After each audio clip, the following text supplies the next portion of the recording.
Magandang araw mga ka-farmers. So, kagabi po nag-upload po ako ng reels na nagtuturok po kami ng iron no, sa aming ika-90 days na buntis na inahin. So, bali, marami po nagtatanong kung para saan daw po ang iron. Bakit daw po kami nagbibigay ng iron sa mga buntis na inahin? At ilang ml po ang ibibigay natin sa ating mga 90 days na buntis na inahin na iron po. Ngayon po sa video na to ay pag-uusapan natin kung bakit napakahalaga ng iron sa ating mga buntis na inahin at ilang ml po ang ibibigay natin sa aming mga inahing buntis. Bali po mga ka-farmers, ang ika-90 days ng pagbubuntis ng ating mga inahin ay isa din po to sa critical stage ng pagbubuntis ng ating mga inahin. Nandito na po tayo sa part kung saan mabilis na ang paglaki ng mga biig sa loob ng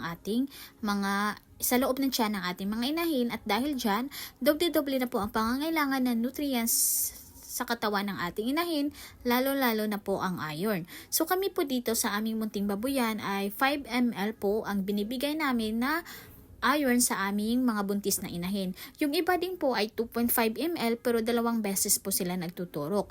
Para hindi na po kami nag-booster shot ng iron, so isang beses lang po kami nagbibigay pero 5 ml po yung binibigay namin sa mga inahin po namin. So isang pagtuturok lang, hindi na po kami nagbo-booster shot kasi 5 ml na ang binibigay namin.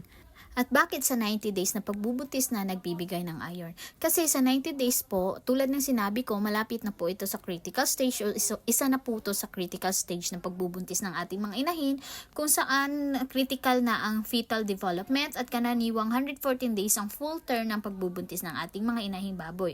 So tulad din ng sinabi ko, sa panahon ito, mabilis na lumaki ang mga mabiig, kaya tumataas na ang demand ng nutrients, lalo-lalo na po ang iron sa ating mga inahin. At napakahalaga po ng iron sa ating mga buntis na inahin upang pag-iiwas sa anemia o kakulangan sa dugo ng ating mga buntis na inahin. Sa panahon ng pagbubuntis ay mas mataas ang pangangailangan ng dugo ng inahin upang masuportahan ang lumalaking mga biik sa kanyang mga sinapupunan. So number 2 din po dito ay kalusugan ng mga biik. Ang iron na ibinibigay sa mga inahin ay nakatutulong sa pagbuo ng malulusog na dugo ng mga biik sa sinapupunan. Ang kakulangan ng iron ay maaari magdudulot ng mababang timbang ng biik sa kapanganakan at mas mataas na risk ng kamatayan pagkatapos nilang panganak dahil sa kakulangan ng iron. Ano din ang silbi ng iron? So, simple lang po, ito ay tumutulong sa paggawa ng hemoglobin na nagdadala ng oxygen sa dugo. Kapag kulang ang inahin sa iron, pwedeng mangyari ang mga ito.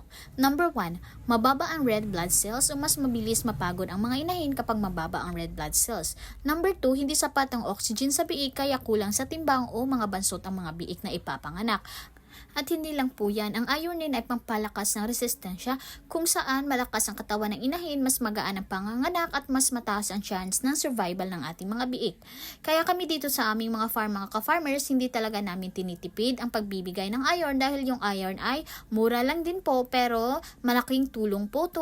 At sa simpleng pagbibigay po ng iron sa ating mga inahin habang buntis po ay may mararating po tayo sa ating pag-pinglage production po.